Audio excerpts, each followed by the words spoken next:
So explain to me how someone might still choose in the red light situation to learn, Hmm. and then what might not learning look like? Because there are moments of decision there, Hmm. like especially let's go right back to the scale.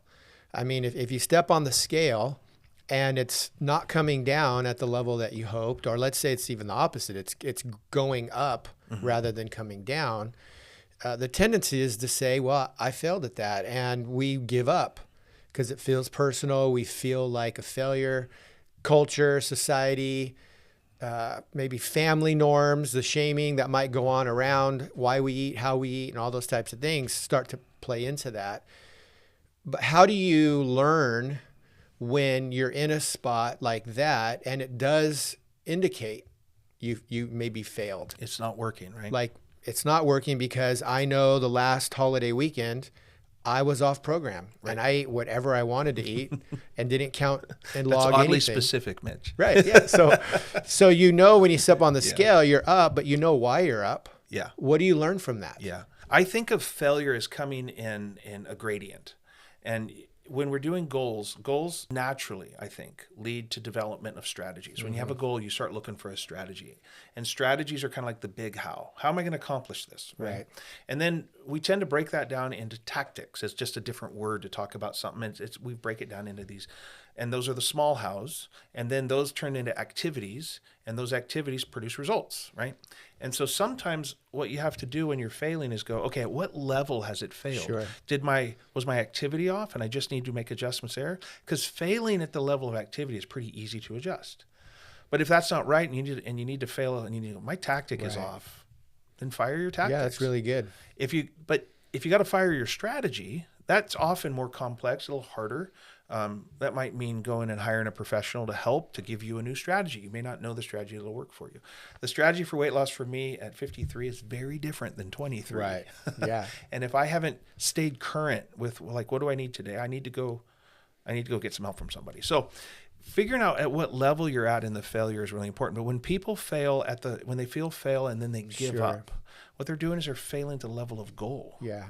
And sometimes that's necessary. Sometimes life happens in a way where you're like, you know what, I really planned on losing weight in the next 6 Yeah. months, but it turns out that this big event happened and I lost my available resource to pay attention Right. to that, and I have to let that go. Yeah. Sometimes that's appropriate. But yeah, when you have a scale failure in the course of a week or a month on a 6-month goal, you don't want to fail at Yeah. the level of goal. Well, I like that. I like that question is, where am I failing?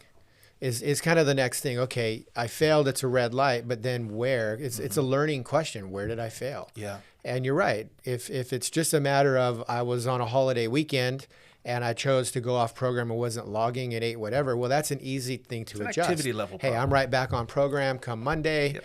We're gonna get dialed back in. And basically what you've done is you've said either I got to work a little harder over the next 3 months, or it's not a 6-month goal anymore. It's a Right. 6-month and 1 week goal.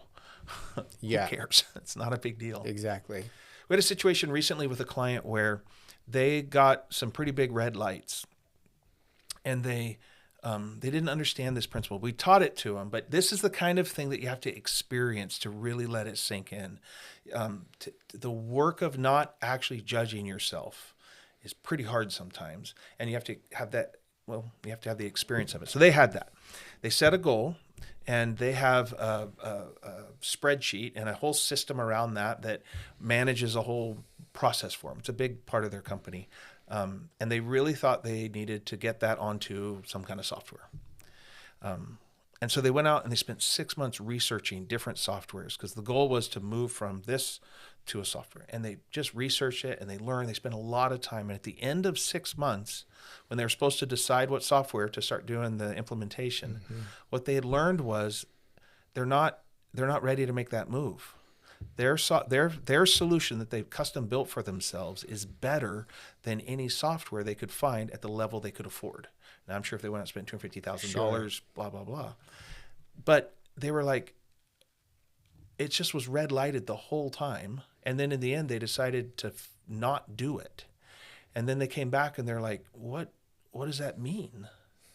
And I was like, that is awesome. because for a while you've been thinking you needed to do this work, that you had a bad system and you had to upgrade your system and you were budgeting money to upgrade your system. What you learned is the guy who built that, pretty darn smart and built something pretty cool. And what if, this is how I spun it, what if that's a business opportunity? Right. What if you could actually put some development funds behind that and turn this into a piece of software that you could start selling? Sure. What if we just found a new business unit? They're like, I never thought about it that way. And then he said, well, did we fail at goals for the year? I'm like, no, you didn't fail at goals. You're 6 months in, write a new goal. Right. Write another 6-month goal to finish the year out and take these learnings and go after it again. But they were just going to stop. In fact, I think they did. I think this was a year-end review. And that person had just stopped. They're like, I failed at goals. Goals don't work. I was like, no. Yeah. Well, and it's learning with a coach to become good at it. Yeah. When you first start, everyone will tell you, you don't start off a pro at setting goals. You're going to fumble through them. It might take you 3 months, 6 months, even a year before you really get the handle of knowing how you show up with the goals to right size the goal for you. And they're all individual. Mm-hmm. Your goal to lose weight is going to look different than my goal to lose weight. If that's a goal, we're not going to write the same goal because we're different people, different time, different money, resources that we're going to be able to put into that. So I think there's permission for us to step in and learn that process. Yeah. I'm thinking about the red light, green light. And, that idea of like when you're driving in a car, it's kind of like you're driving toward a goal, right? It's you probably are going somewhere. You're going purpose. Somewhere on purpose, Yeah. usually, right? Yeah.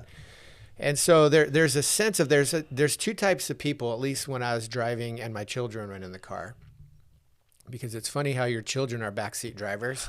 They tell you all the things you're doing wrong. Yeah. Mm-hmm. And so it's this idea like when it's a green light, we know we go. There's no resistance, we go. Everyone's going, we go with the flow. There's this part where we know a red light, everyone stops. And I think most people honor the red light because there literally is inherent danger, right? If you don't stop at a red light, there's cross traffic, collisions, you die, not a good sign. If we run a red light, it usually is not by choice. We missed it for some reason. But the yellow light, there's a type of personality where it can kind of go one of two ways. There are people who see a yellow light and that means stop. Mm-hmm. But there are others who see yellow lights and it means go faster. That's right. Right?